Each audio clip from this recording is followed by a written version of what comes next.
Hello and welcome to our channel. Here, we share remarkable, hidden, and sometimes unbelievable stories involving the most powerful figures in America.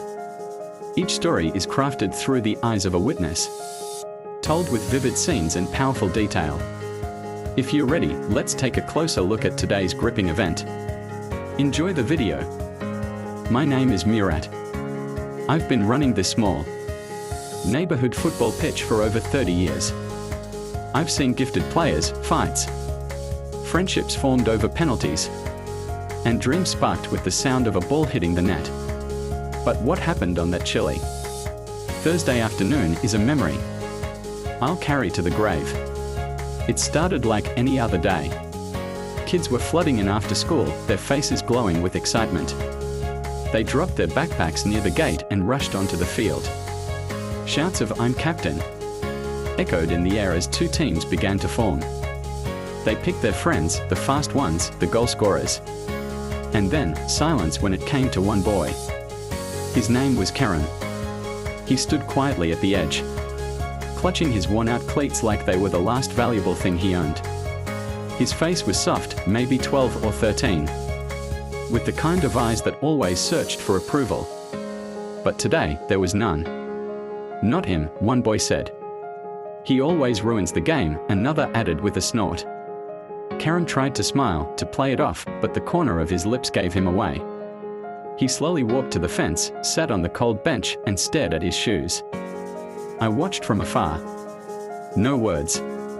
No protests. Just silence. The kind that burrows into a child's heart and tells him is not enough. And that's when he appeared. While Karim sat in silence, the game began. Laughter mixed with shouts of "pass" and "shoot" filled the field. No one noticed the figure approaching slowly from the far side of the fence.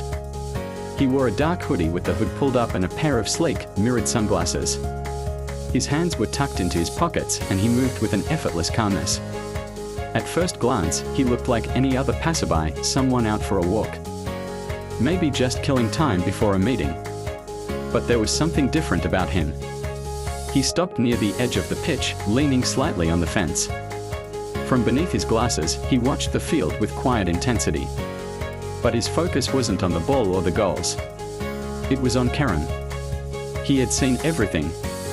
The moment the boy was passed over. The cruel remarks.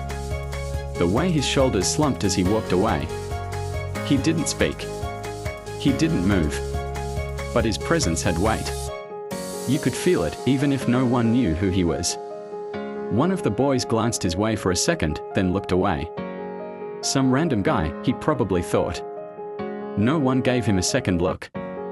After all, what would someone like Cristiano Ronaldo be doing here? In this forgotten neighborhood, on a worn-down turf field.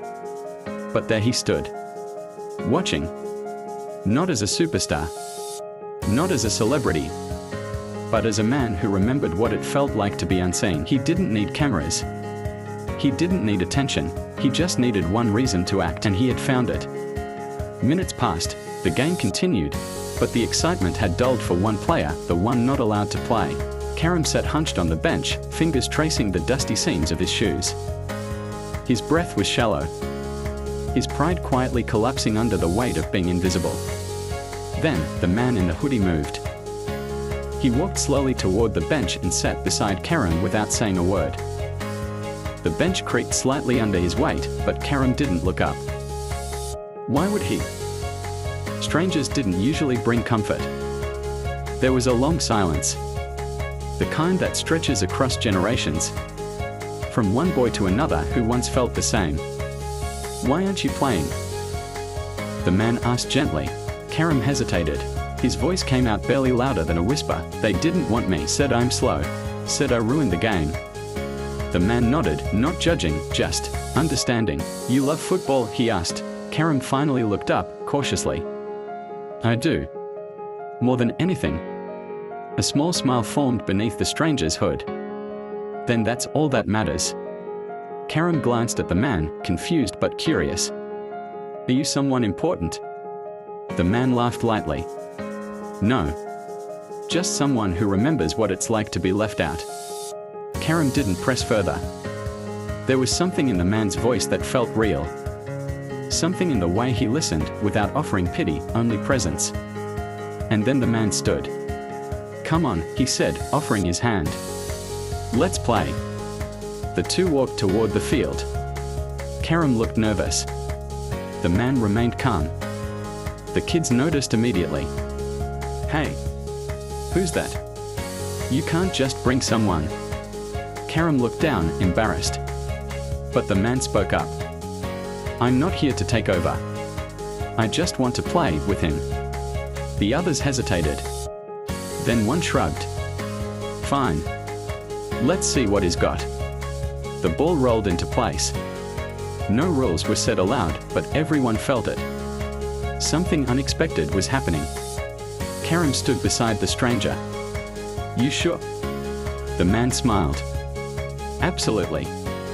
The ball rolled toward the stranger. No one expected much until he moved. With a fluid touch, he controlled it and spun past two defenders like they weren't there. Gasps echoed. He dribbled effortlessly, each movement precise and fast. Then, without looking, he passed the ball to Karam, who tapped it in. Goal.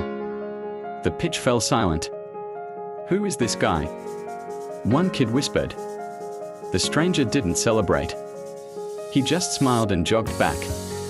His hood and sunglasses still hid his identity. But something had changed. The kids no longer saw him as an outsider. They saw a player. A master. And suddenly, they respected him. The game had ended, but no one said a word. Players stood still, eyes fixed on the man who just dominated the pitch like no one they'd ever seen. Then, without a word, he reached up. He slowly pulled back his hood.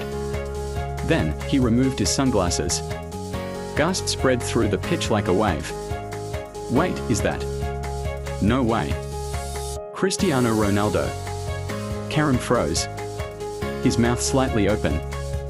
The same man who had sat beside him on the bench was now standing there, revealed in full. Ronaldo smiled modestly. "No show, no drama. Just truth. I play because I love the game," he said.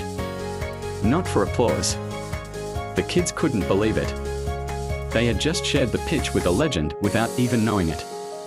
And now, they would never forget. As the shock began to fade, Ronaldo walked over to Karam. He pulled off his jersey, sweat-soaked, worn from play, and placed it in the boy's hands. "You've got heart," he said softly. "Don't ever let anyone bench that." Karam's eyes welled with tears.